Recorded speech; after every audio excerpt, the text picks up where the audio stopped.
Welcome to the A to Z Running Podcast, where we help runners thrive. I'm Andy. And I am Zach. And up next, considering, in Steve Magness' words, how to ditch the facade and embrace reality. After that, World of Running updates about a new American record, a new NCAA record, and more.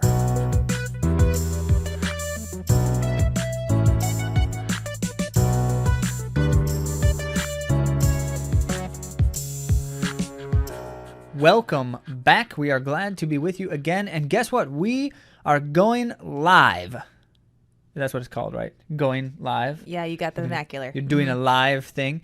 We are going live on January 18th at 8 o'clock p.m. Eastern Standard Time via Facebook. So just go to our Facebook page and you can check it out. We are live with Rivertown Races Andrew Buchema talking about how to train in January for your spring races, and certainly pertinent to those who are thinking about doing Rivertown races specifically, but much more in general, because if you're running a race this spring, this is going to be helpful information for you. And so we're going to do that at 8 p.m. on January 18th via Facebook Live. Check out our Facebook page, AtoZrunning, or you can find us at the Rivertown Races Facebook page as well. And that's going to be very fun and exciting. Yeah, should be great. Remember, you can also get a discount to the race itself, Rivertown Races, AtoZ10, A to Z 10 for 10% off.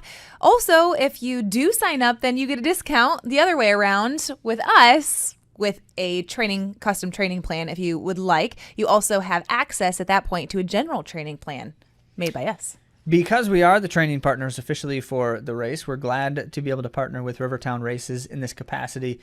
So even if you don't necessarily upgrade to any of the upgrades, we're providing the training materials and resources for anyone for free as well on their training page. So you can check that out if you're looking to register, if you're looking for how do I find information about this training stuff or all of the things, go to rivertownraces.com.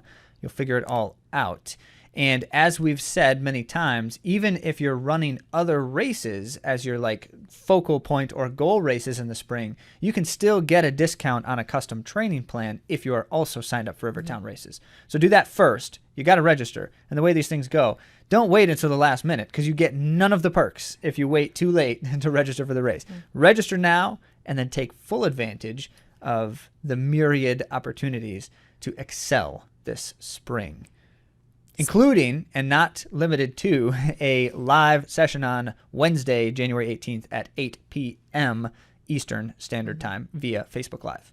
We got good stuff coming up then, but then right now, we're going to get on to our main topic.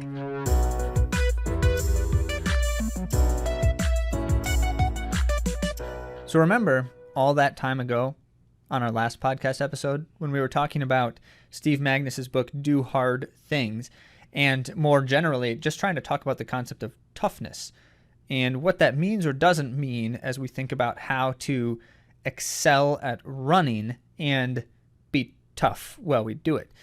So we found the read very intriguing, and so much so that we thought, these key ideas expressed in the book are the kinds of things that we like to talk a lot about around here. And as Magness is prone to do, he put them in words that are interesting with research that is fascinating. So what we're going to do here is look at the first pillar of his 4 pillars of toughness, as it were. And this one in particular is a very important one for when we think about what it takes to thrive as runners. So we're going to kind of walk through that a little bit here and give you kind of a sense of what this looks like as we think about making important decisions and reacting to our own expectations as well within the sport. So that first pillar is ditch the facade, embrace reality.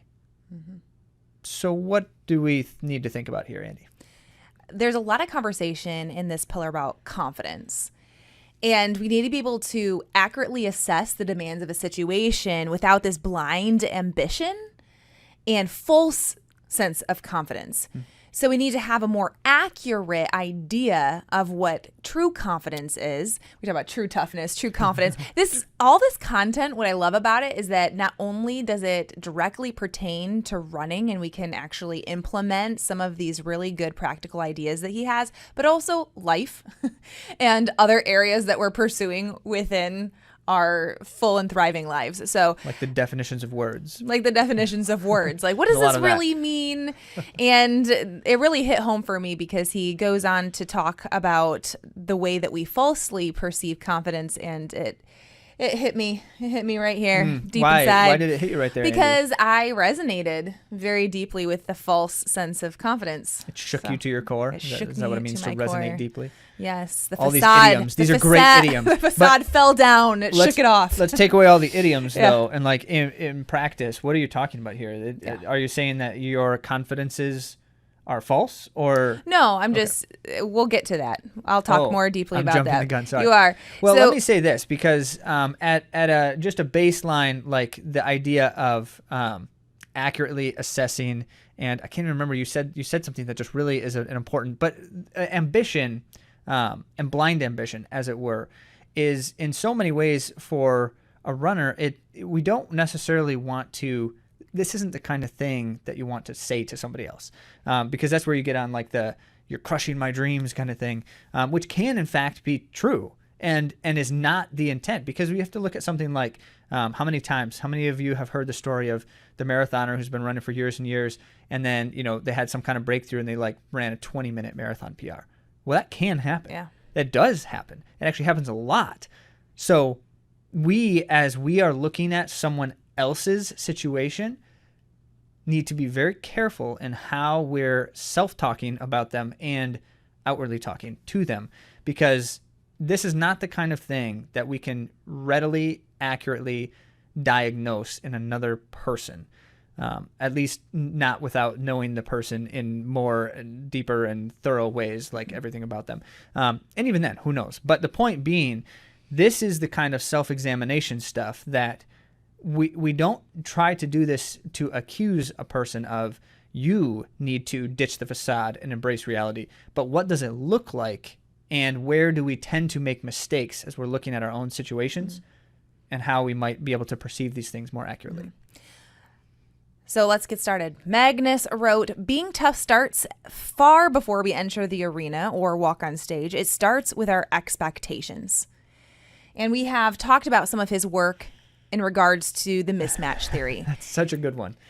And there's a difference between what we expect and what we're capable of. If there is a difference, then we crumble under stress.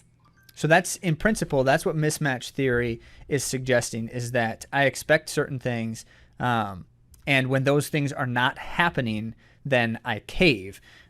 Whether or not physiologically I am literally at my limit or something, but the expectation gap causes the basically implosion, at least in a perception sense. Yeah. For those runners who assume the race will be easy or that it will be impossibly challenging, they have less success than those who have an appropriate idea of what to expect and then how they will tackle that challenge. So it's not meaning that this person has necessarily an unrealistic expectation of what the result could be, but maybe how they'll get there. Maybe they'll think it's going to feel easy or be easy, but it's going to be very challenging, and they haven't reviewed, or I haven't reviewed, I should say, more in first person. I haven't reviewed all of the things that could happen within the race and the challenges that might present for me to imagine and practice overcoming them. Yeah, and that applies to not just necessarily like in the thinking, but also in the things you're doing. You think about, like, there's situations where if something is more important to me, I tend to do certain things with it and around it. And so if in that sense, if I feel something is a major challenge and I'm intending to rise to the challenge, but I'm not perceiving that to be something that's going to be easy to overcome, for instance, I tend to prepare myself differently for it. Yeah. And if we can imagine these challenges coming or prepare for these challenges that are coming, it's less likely to pop up in our radar as a threat. But if we're running along and something pops up that we never thought of, we still can perceive it as a challenge if we've practiced doing that time and again. But oftentimes we perceive it as a threat, and how we respond might be in a more stressed state and a more negative state than if we perceive it as a challenge. That's one of those things. all the kind of the nuances that surround this. It's one of the reasons why people talk about how it's important if the experience is a familiar one for you. So like if you've been to that race before and you kind of have an idea of what to expect in terms of even just like the race environment and details. We talked a lot especially when I was coaching high school runners, talked a lot about why you tend to see things with like upperclassmen who've been doing it for a few years. The way that they go about things is very different, and sometimes to their detriment. Because again, Magness is saying that both extremes yield worse results than somewhere in the middle. And so if we're overly confident or if we view a challenge as overly challenging or impossibly challenging. Mm-hmm. Both of those things. And the difference between the two, as we're talking about vernacular, the semantics of it, a challenge is something that's difficult but manageable. And that's the difference. So if we're able to perceive a challenge and that challenge comes and we can then know that it's manageable for us to overcome because we've practiced it or we've thought about it, then we're more likely to overcome. And then a threat is something we're just trying to survive or get through and hope that it ends soon. But in a marathon, that could be miles and miles and miles. Well, that's think about, okay, so the state of thinking, if you're in the moment in the marathon where suddenly you have now convinced yourself that you've bonked, so I've hit the wall, right? This is kind of the way people tend to describe it. That's the moment when I hit the wall, right? So from that moment on, chances are you're viewing the rest of the race as a threat, like you're in a state of threat at least. And so that being the case, the survival mode that we tend to go into is not the same kind of experience as, well, this is a challenge and it's not easy, but there's more to it. Mm-hmm. So that can make a very big difference. It doesn't always mean that the end result is any different, but it does have a lot to do with how we are engaging with the challenge in the moment. And something that we really can't control outside of preparing our minds for this. Yes, I'm not saying that very clearly, but we do have a biological reaction. So if we perceive something as a threat versus a challenge, they've studied that there is a biological reaction that is different between the two, and it's in the levels of cortisol and adrenaline. So if we have too much cortisol, which is more of the threat stage, it limits our ability to concentrate. This wasn't in his book. This is like more research that I did in it. But with adrenaline and testosterone, it's more sustainable for your race. And you're going to have you're going to have all of that in your race, but it's the different levels that kind of makes a recipe to do better in long distance running. That's an interesting, it'd be worth exploring too, if how much of that is conscious and unconscious in terms of like when the threat perception happens. Right. Because yeah, that's true. The idea here is that it can be induced by a perception. So I can see something as a threat and then have a biological response that associates with it. But there's also a physiological situation where like your body gets to a point where it's like, this is no longer possible. And so I'm collapsing physiologically, and yet I'm not stopping. And so does that potentially still induce the same kind of biological threat response? I don't have an answer to that. Mm-hmm. However, I do know that in principle, many runners will describe this moment where it's like, I couldn't focus as well anymore. I started like really just kind of getting distracted. I started fading off the pace, and then I'd have to breathing was irregular. Your breathing's irregular, and I have to like kind of concentrate to get myself back in the groove. The rhythm is no longer natural. All those kinds of things. That's not, it's predictable in a sense when we enter a certain state of both the psychology and the physiology of what's happening. So how do we set our mind on reality? So what's the good that we should be trying to pursue here? And I love lists. This is a list. Set appropriate goals. That starts there. And incremental is great too. Incremental goals. And then, of course, we always love the idea of having things that we talked about this in another episode, but goals that are achievable to you beyond performance. So things that are within your control. Well, and even there, when we talk about appropriate goals, there's one goal that is the most appropriate goal for any runner in a situation who's like trying to perform. I certainly understand that you wouldn't have this kind of goal if you're trying to just go out and enjoy the time and not see how fast you can go. But for any runner who's trying to perform, that every goal should start, and I have said this many times, so now I'm just beating a dead horse, as they say. But every goal should start with, my goal is to get the most out of my body I possibly can today, given today's situation. And if that's the case, it's an always accomplishable goal. That's on your race. You don't want to give everything you have every day. I'm not talking about that. I'm talking about races. I know. So I just want to clarify for our audience. For the race. But the point is that's a goal you can achieve every single time, no matter what. Then what it is becomes then, how do I want to go about achieving that? Because there's lots of ways to achieve it. One is to go as hard as you can, as long as you can, and then eventually you're gonna, die, but not literally. And when you can no longer go hard anymore, you can crawl until you get across the finish line if you want. But either way, you gave everything you could, right? But that's not necessarily how you want to finish the race. And so the goal starts with, I want to get everything I can out of my body. And then the second layer of it is, and I want to finish in this kind of capacity. It's not a time goal yet. You can certainly have time goals. I would argue you shouldn't, but I guess I'm in the minority with that one.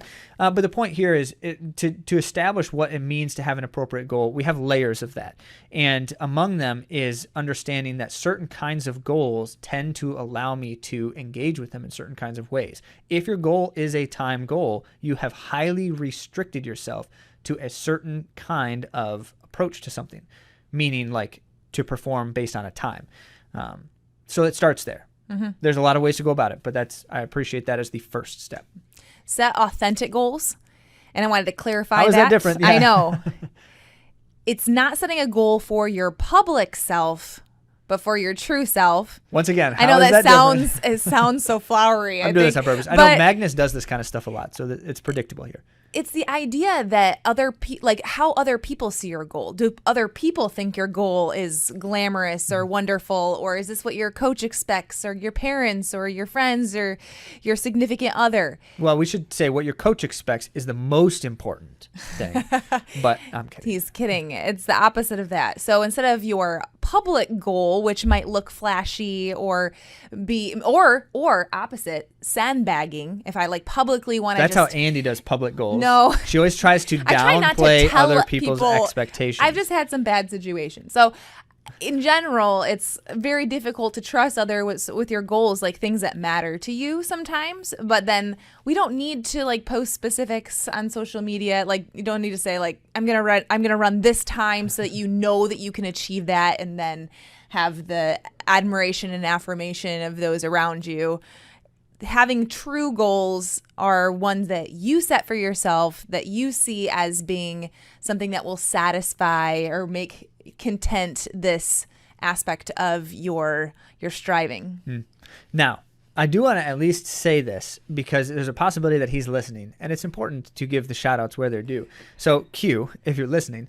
So my old coach, college, well, he's not old, my previous coach, college, and for many years after college, Q once pushed hard against me at a time when I was kind of trying to avoid the idea of setting clear goals. I was just I just want to kind of see what happens and stuff. And he's like, no, you have got to put a commitment down and then pursue it. And part of the reason why he was pushing me toward that at that time is because I was trying to basically just forgive myself for whatever happened, just kind of letting it happen and not holding myself to any account. And so I can appreciate that perspective there was you're not pushing yourself towards something when you're doing that. And it was a very positive result at the time in terms of what he was trying to do for me. It didn't mean that we started setting these crazy time goals that it was if you don't hit this, then you're, worthless here. That was not happening at all. But instead it was just looking at what is the next step in the process for you and go after it. Do what it takes to chase after that next step of growth. And that mattered a lot at the time. In general, that's an important piece in that puzzle potentially, but it's not the top layer of that. And that's why I appreciate nuances like this, as Magness often tries to do.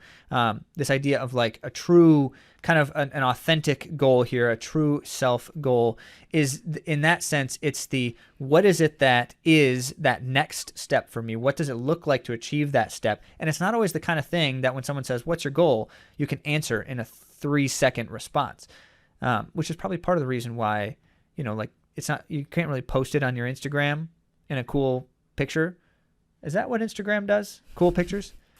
But it's more important than that flashy thing, as Andy said. Yeah. The next one, define judgments and expectations. Magness writes that he's seen far too many people define success by the wrong measures. And this is, again, a topic that we've talked about even recently, outcome goals versus process-oriented goals. If you place a goal that's an outcome goal and you don't reach it, there is no actionable feedback for you. Where if it's a process goal and you can see the ways that you didn't follow through, then you can see how you can improve in that way.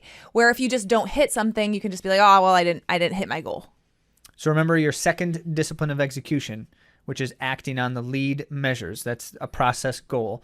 And then considering, I think the point of like defining judgments means like know what good and bad looks like in the pursuit of these goals.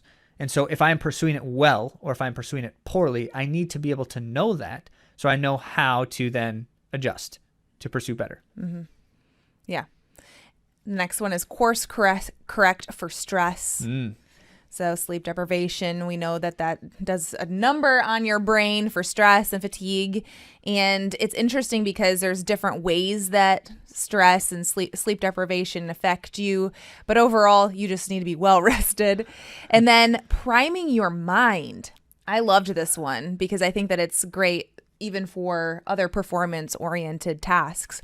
If you're under stress, research shows that you receive information differently. When not under a stressed state and when we're more relaxed, we minimize bad news and focus on good news. But under stress, we have a negative bias. And then it primes us to recognize danger, which is an instinctual thing, and it can be good sometimes.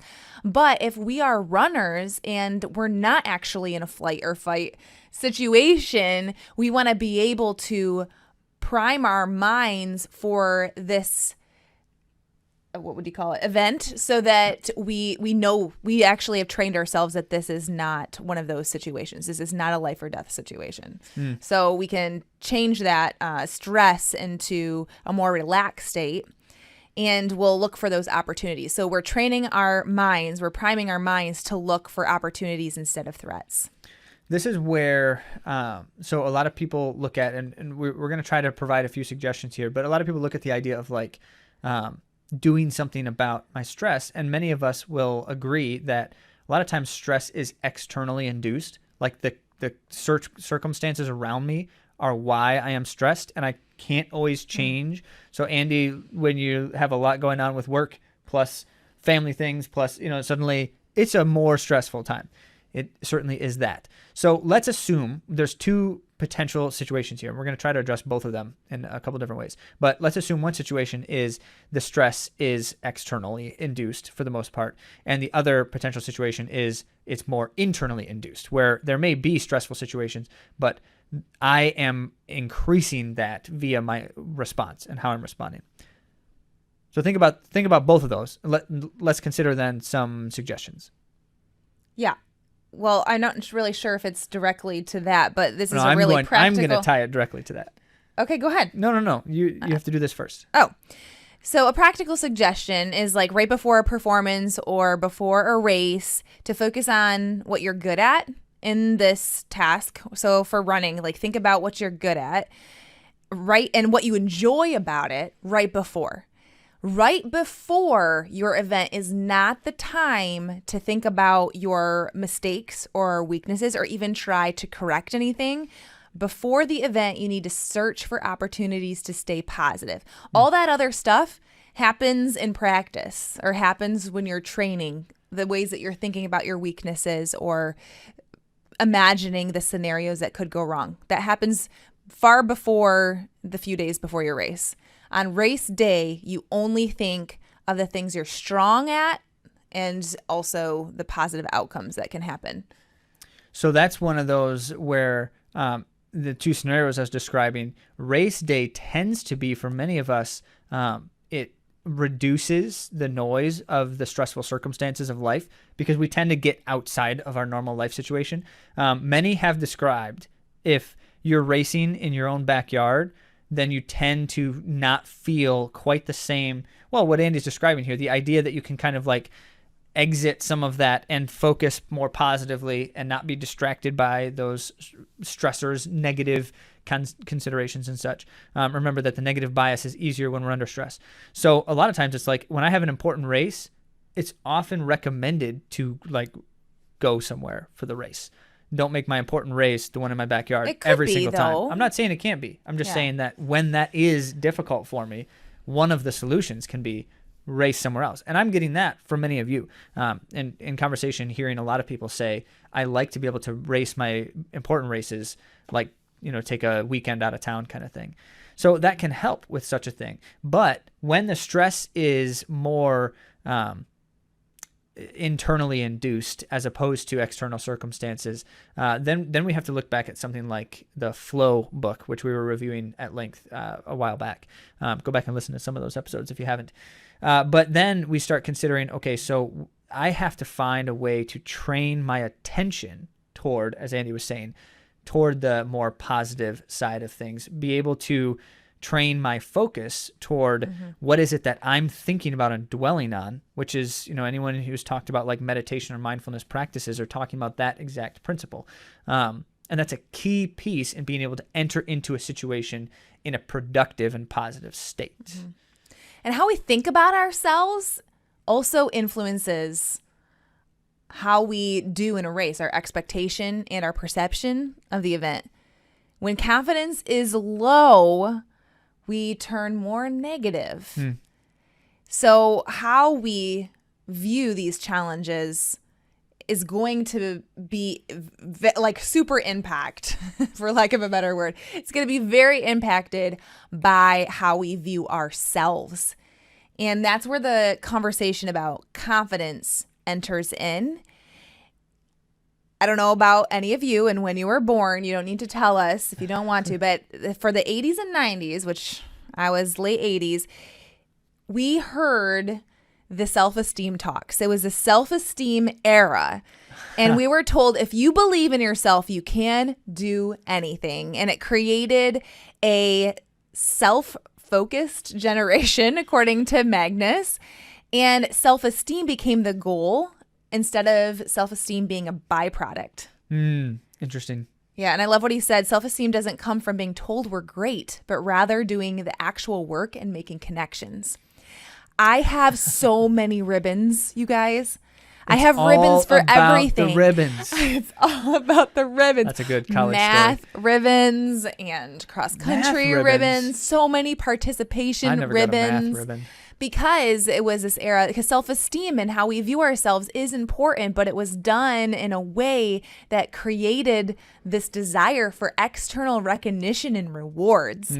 And that's the thing that I mentioned earlier that hit really close to home, because I loved the feedback, the positive feedback coming my way, and I learned to rely on it to know if I was good.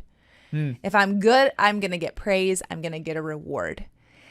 And if you're not getting praise and reward, it means you're not good. That's the problem that it caused for Andy, where if she's not hearing the affirmation, she assumes it means because she's bad. That makes me sound so needy, but I want to be vulnerable on this podcast. That is a struggle. Like I liked the feedback, and I enjoyed getting ribbons and medals and the trophies with little plastic people on top. But that fed into this notion that I will see my reward. So contrast that with Zach, who assumes he's going to win everything he does all the time. Wow, we're painting ourselves in just a really good way right now. Everyone's going to stop listening to this podcast after this episode. So Who wants to hear these people? We're honest. That's what's going on here. No, but so you have to then, I was just going to, and that was a joke completely. I wasn't actually going to talk about myself at all. Remember what the authors of 4 Disciplines of Execution argue, which is if engagement is a goal in terms of like focusing on productive and being productive in our work, then the idea often is that when people are engaged, then they will accomplish and achieve things. And the authors there argue that it's by achieving things that people become engaged. It's more that than the other, not that it's never the other thing. And so in the similar sense here, Magnus's argument is that by seeing success, you gain confidence, or at least that's the way it should be done, because then that confidence is earned confidence, or it's confidence based on a reality, as opposed to if I'm just trying to make you feel confident, whether or not there's a real thing that in which you should be confident, that itself isn't necessarily going to help people long term, especially. Now, in the short term, it could be valuable. So I'm not going to discount the situations where you say, well, this kid has no confidence and we need the kid to have some confidence to be willing to try. I do see those kinds of situations. However, in a general sense, the goal should not be the confidence, because the confidence doesn't do anything for me long term if it's not based on a real thing. Especially in terms of my own capacity to formulate confidence. So that's part of the importance of the process goals as well. Because as a runner, if all of my goals are tied to outcomes, I can't control every factor that's involved in that. And as such, I often can go long periods of time without seeing any progress in those outcomes. It can happen. For instance, injury, for instance, illness, for all the things. And so instead, I identify what are the things that help me get closer to being able to achieve those things, process goals. And then I can see success in terms of like, did I do a core workout 3 times a week, every week for the last 4 weeks straight? That is success. I can gain confidence because I know that is helping me be better able to achieve something. Speaking of things that help you or not help you gain confidence, Mark Freeman was credited for this one, the trap of giving other people control of your self-esteem. So we're going back to reliance on external reward, is that you have your whole self-image and satisfaction in other people's hands. Yeah. So if our self-esteem is based on the outward, we have no control over this aspect that's so important to a thriving life. So Paul Tough, author of Helping Children Succeed, it's a widely read book in education circles. He talks a lot about external rewards. And one of the things that he identifies very clearly is that external rewards tend to have negative net outcomes long term. So while his point is being made, we're putting control in the hands of others, but we're also basically saying, it's not just that we're giving control to someone, but we're saying, I can't control that. So like whether or not something is of value to me has nothing to do with my choices. It's whether other people have done something to place value on it, which is a really nasty thing to do. Like long term, that's just bad, but it's also one of the easiest traps to fall into. Thus, social media. It has created, I knew you were going there. No, it has created It's true, a global culture based on the premise that something is only valuable if everyone else thinks it's valuable. And so something of me is only valuable and worthwhile if everyone else thinks it. How absurd is that? Yeah. So we've given everyone else control over our self-esteem, which is sickening in a sense when we think about it in terms of like how large scale that is. Yeah. Now, here's what Paul Tough says even more so though, which is the important thing. So in a population where self-esteem or confidence are even lower, or where there's a higher degree of struggle and a higher degree of challenge. And so now he's talking about students again, the students who are the most struggling or at-risk populations, for instance. He will say that the external rewards are even more negatively impactful for those populations. So then you look at it and you say, wow, people who already are prone to difficulty with self-esteem and confidence are even more harmed by this anomaly. That's not good. No. Wow, there's a lot to dig into there. And there's a lot that we'd like to say about finding real confidence that definitely goes far beyond performance and the discussion about running, and finding about who you are and if you're created, who you're created to be, and that you're here for a purpose and that you have value. I want to say all those things. You do have a purpose. You do have value that far exceeds what you do. But we're going to talk about what Steve Magness wrote about for like practical implementation of creating inner confidence for sports. First one, lower the bar, raise the floor. And I love that he shared this because I have done this without knowing it. It kind of made me thrilled. Yeah. Tell us. The idea is that you set a minimum expectation.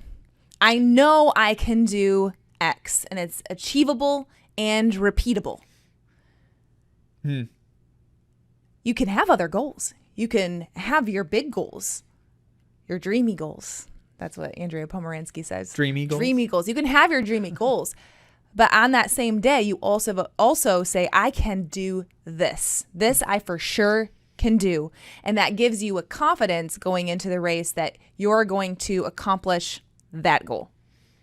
Now, this is where we often talk about like the idea of a goal that's like in the Goldilocks zone of challenge, as Daniel Pink writes, where it's not too easy but not too hard. So the temptation, when I realize how fulfilling it is to be able to taste that success here, is to lower the bar so much that it's no longer a fulfilling accomplishment. And so that's where you have to find kind of, there's a right spot for it in terms of these types of things. And it's pretty easy to find because you get to a point where it's like, I don't feel like I've accomplished anything when I achieve that thing that I set out to achieve. Well, that's probably because the bar was in the wrong place.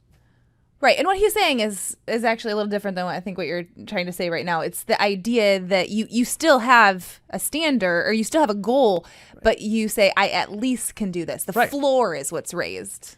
Right. Yeah. Okay.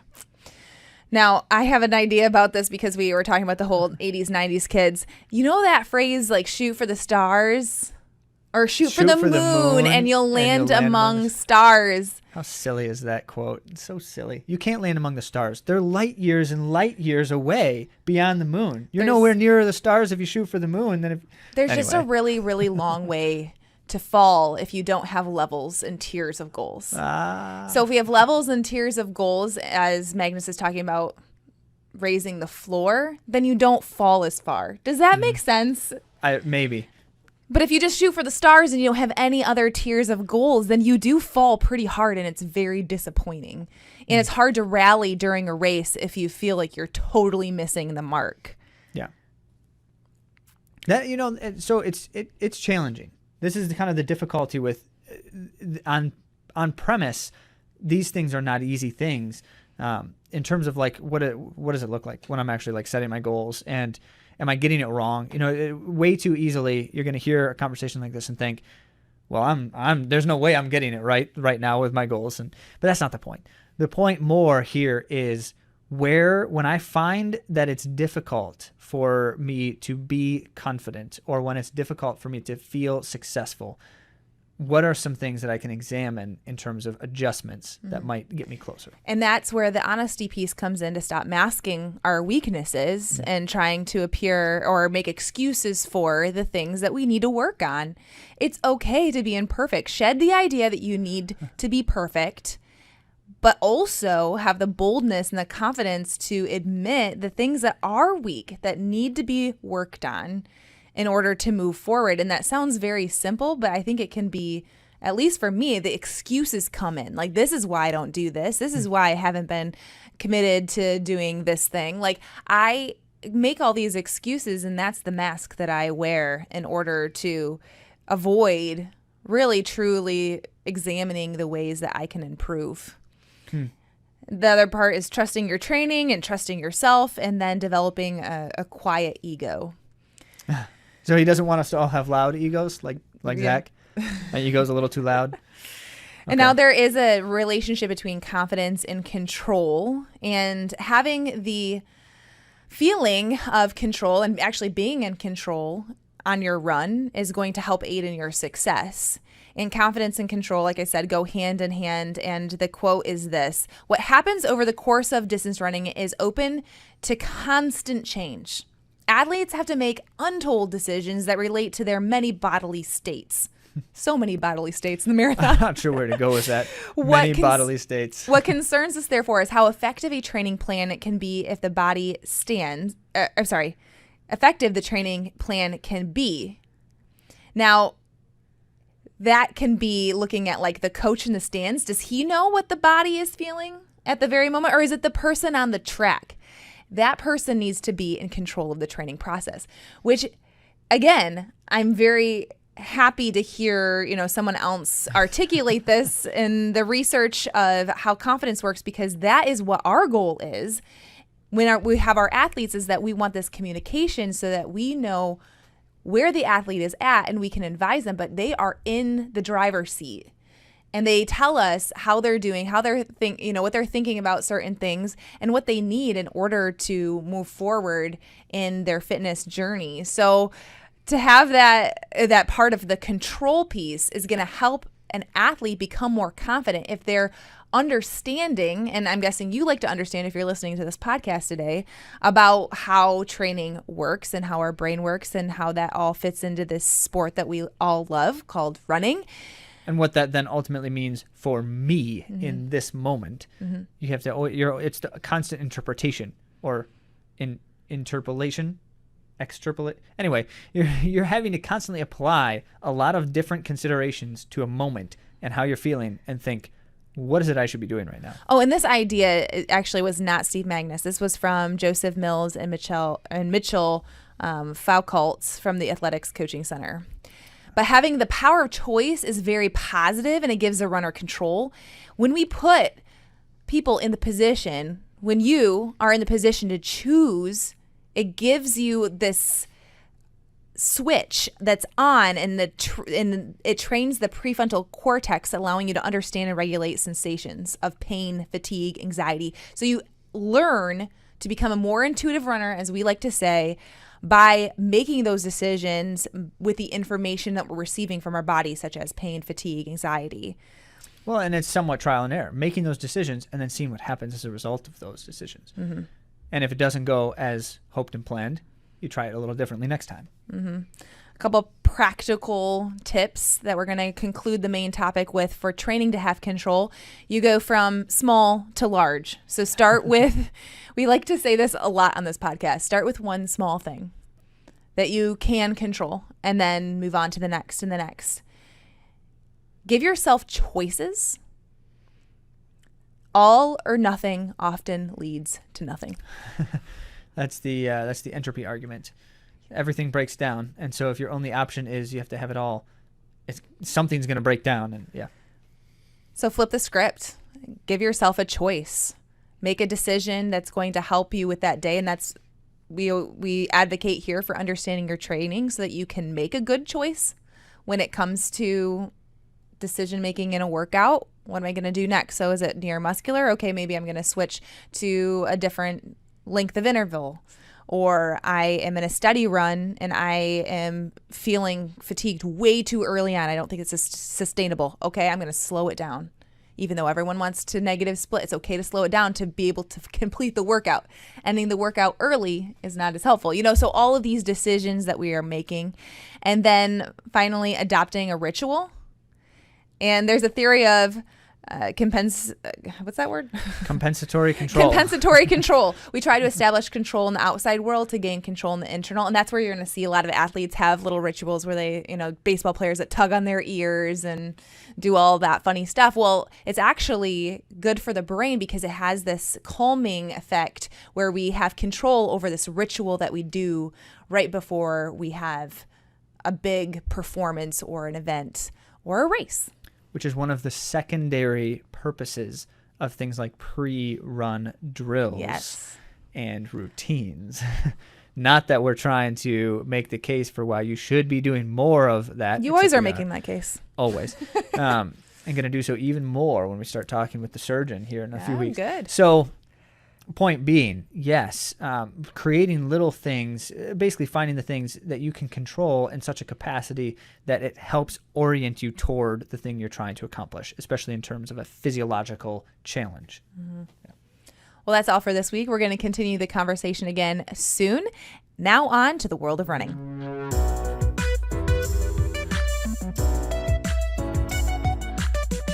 Let's get it started with a quick shout out to the A to Z runners who ran and competed in events this past weekend, namely Craig, RJ, Pete, Dan, and Daniel, competing in various events all over the country, all over the place, and in lots of different temperatures.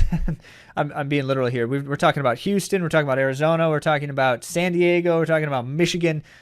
Lots of temperatures represented there.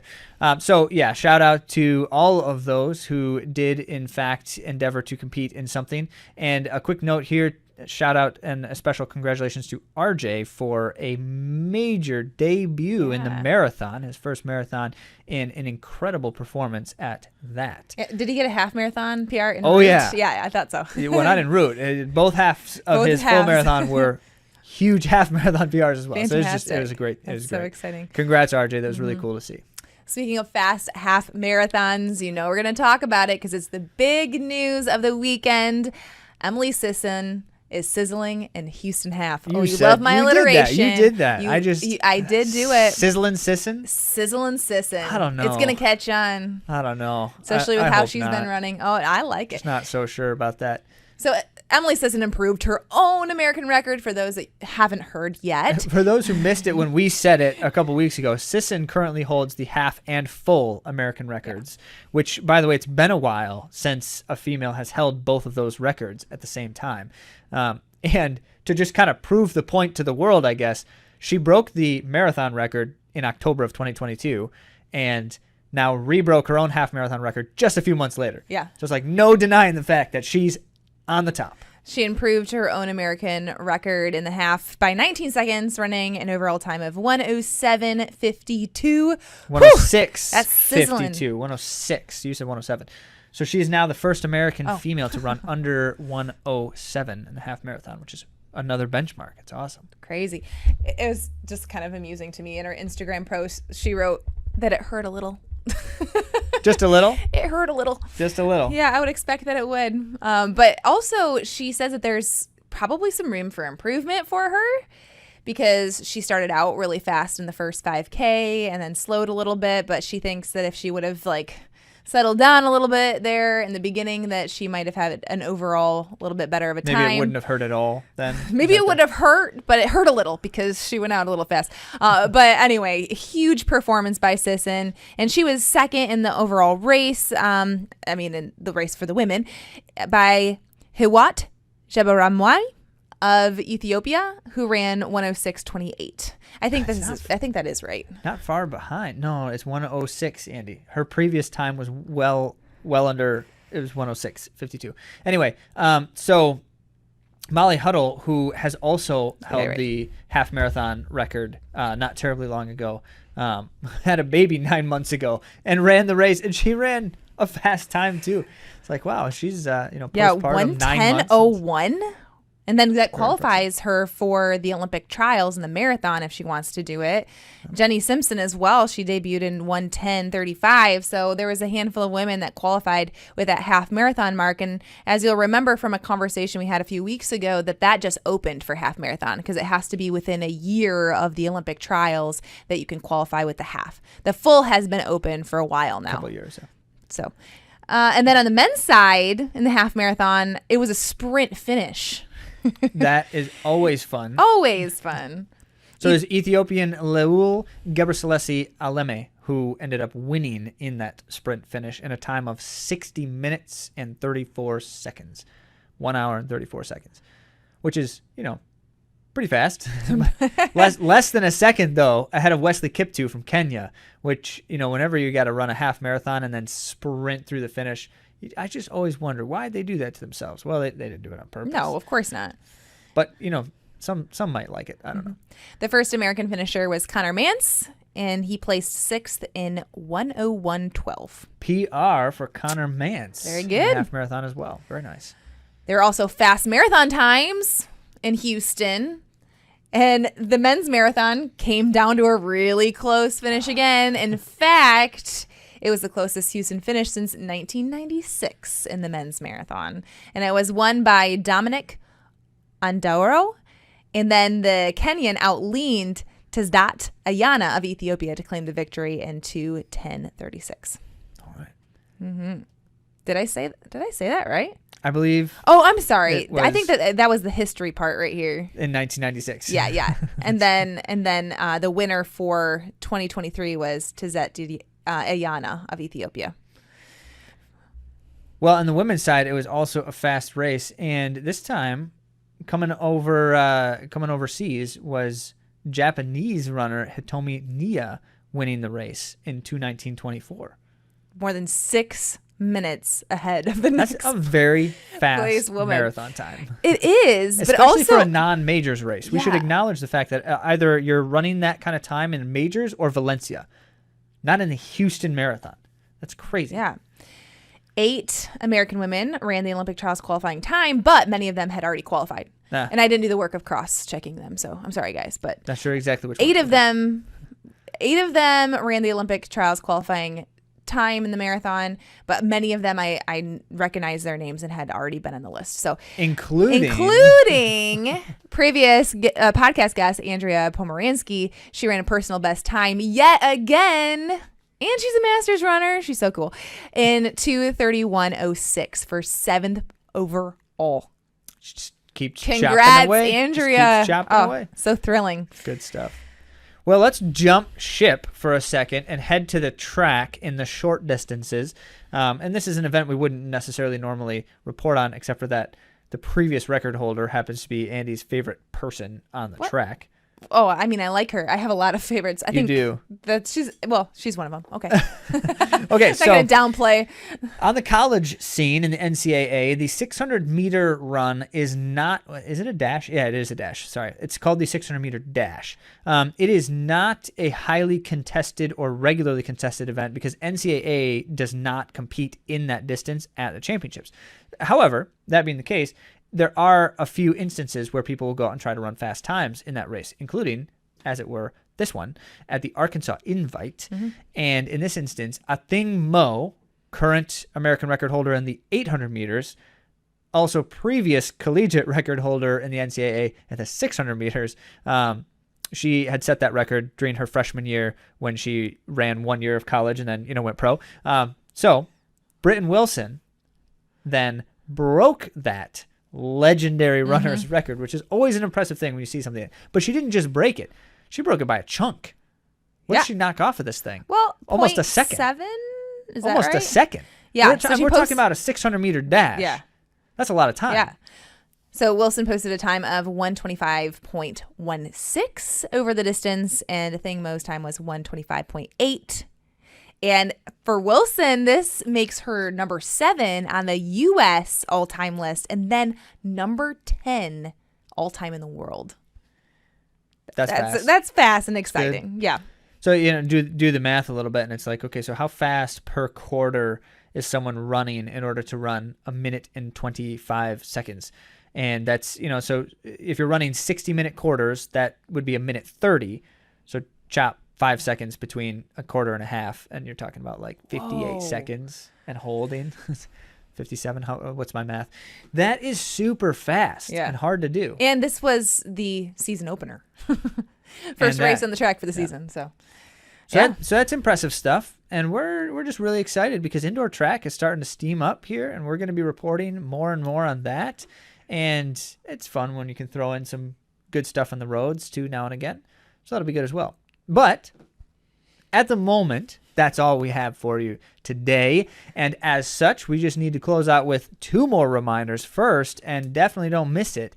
We're going live. And if you're listening to this, chances are you're listening to it while you're running. Hopefully it's before Wednesday, January 18th at 8 p.m. Eastern Standard Time. Find us on Facebook. We're going to be live with Rivertown Race's Andrew Buickema talking about how to train in January for a spring race. What does your January training look like? It's going to be a great conversation.